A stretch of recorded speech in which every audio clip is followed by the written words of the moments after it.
so don't make me wild love. This is crazy. I talked to him yesterday. From coming out of jail to becoming a well-known figure in pop culture, Khaled Mohamed Khaled, aka DJ Khaled, has shown that dedication and hard work truly does pay. He has established himself as one of the top artists to work with and collaborated with some major names, and he's got music readily available for streaming on every platform you could think of.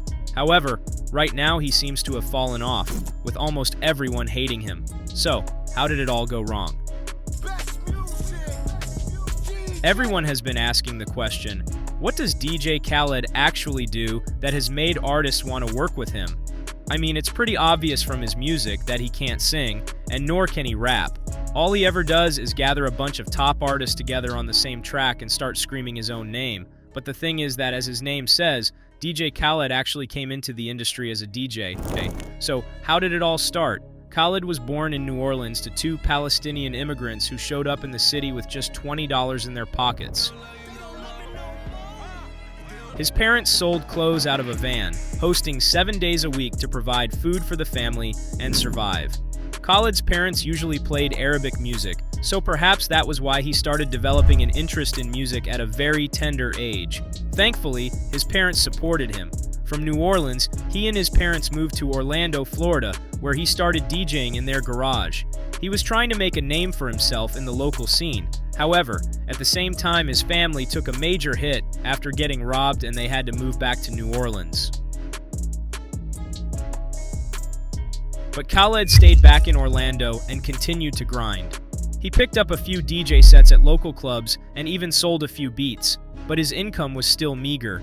In his book, The Key, Khaled said that he was just a kid, but was always getting evicted. He said he would invite friends over to his place where there was no food or furniture, only records everywhere. However, he said he realized that sleeping on the floor with no food was not the way, so he went back to New Orleans to stay with his parents. It seemed like a loss going back to New Orleans to stay with his parents after staying a while by himself, but that decision turned out to be a turning point in his life. In New Orleans, Khaled had to take a job at a restaurant to get by. He also got a job at a shop called Odyssey Records, and that's where things began to turn around.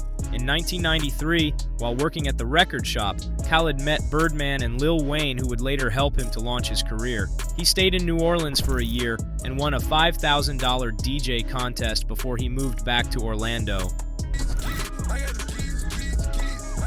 At this time, Khaled had some momentum going, but then he had some trouble with the police and had to leave Orlando again. Although Khaled was a hustler and not a street dude, he still broke the law. And back in Orlando, he kept getting pulled over for driving with a suspended license, which landed him in jail for a month.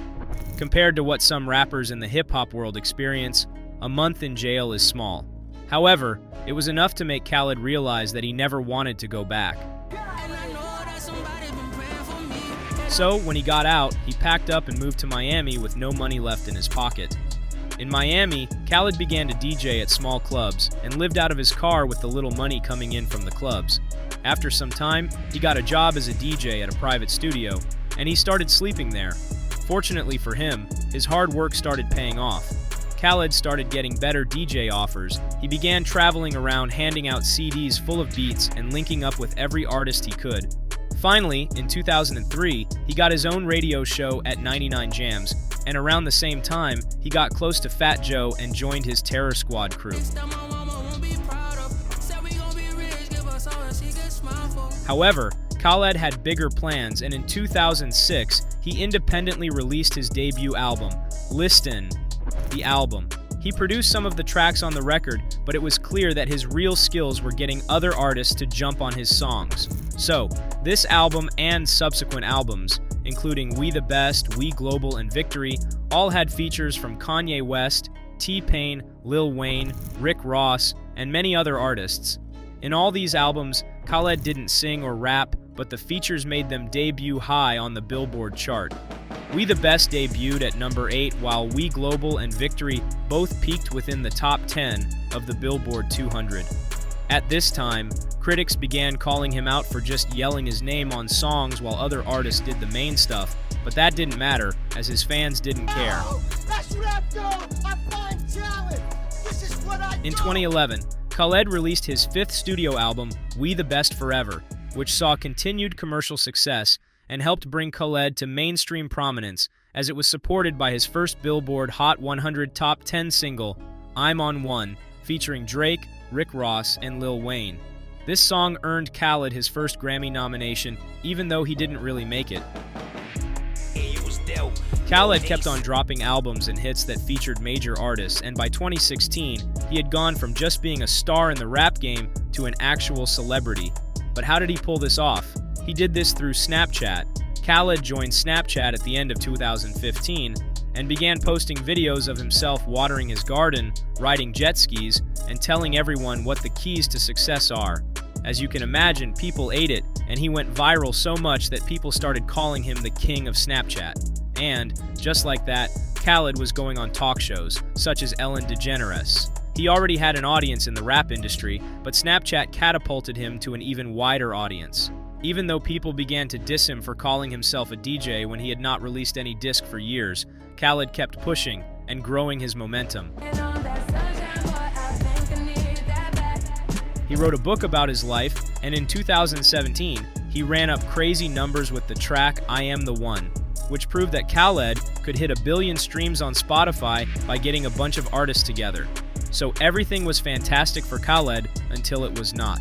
You see, besides rap money, Khaled has always ventured into other ways that could earn him more money. This is not surprising because he is a hustler and has always been one. As we said earlier, he wrote a book, but aside from that, he started a furniture business called We the Best Home and even acted in a few movies. However, in 2018, his hustling spirit came to haunt him. Khaled began to promote a crypto coin for a company called Central Tech Inc. But in May 2017, the owners of the company were indicted for fraud, and then a few months later, the news revealed that they paid Khaled $50,000 to promote their coin on social media, but he never told his fans about the cash he was being paid. Eventually, Khaled and Floyd Mayweather, who was also involved in the case, were ordered to pay $750,000 to the SEC. But Khaled didn't just lose more than he earned. He was also ordered not to promote any crypto for the next 2 years. As you can imagine, he was dragged by fans online for lying and probably lost a couple of fans and dropped his reputation. But his troubles didn't end there. In 2019, something happened that made his reputation drop much further. If you observe closely, you would understand that Khaled's whole image is about being the best. Some of his albums, his record label, and even his furniture business all have "We the Best" on them. So, when Tyler the Creator beat him for the #1 spot on the Billboard Hot 100 in 2019, Khaled seemed to have taken it personally. Unlike Khaled, Tyler the Creator wasn't dropping back-to-back hits, and he was not into mainstream music. In fact, a lot of people think his album Igor was weird. But that was why it shocked a lot of people and artists, including Khaled, that Tyler's album took the top spot when both of their albums dropped in 2019.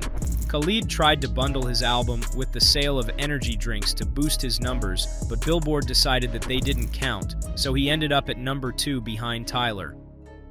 DJ Khaled has on his playlist. After the numbers came out, Khaled took shots at him on IG, although he ended up deleting it later. Khaled had an insane list of features on his album, including Jay-Z, Beyonce, Cardi B, Lil Baby, and Justin Bieber, but he still couldn't beat Tyler. According to those close to the situation, Khaled took it out on his label. Apparently, after the numbers were released, he rolled into the office and started screaming at people. One person said, "Publicly, he is all about positivity, but there is a mean side to him that people don't see." For a long time, it seemed Khaled's career was untouchable. After all, he had access to great artists that he can feature in his music. However, after the Tyler situation, it seems that tactic is no longer going to work, and the numbers will never be the same.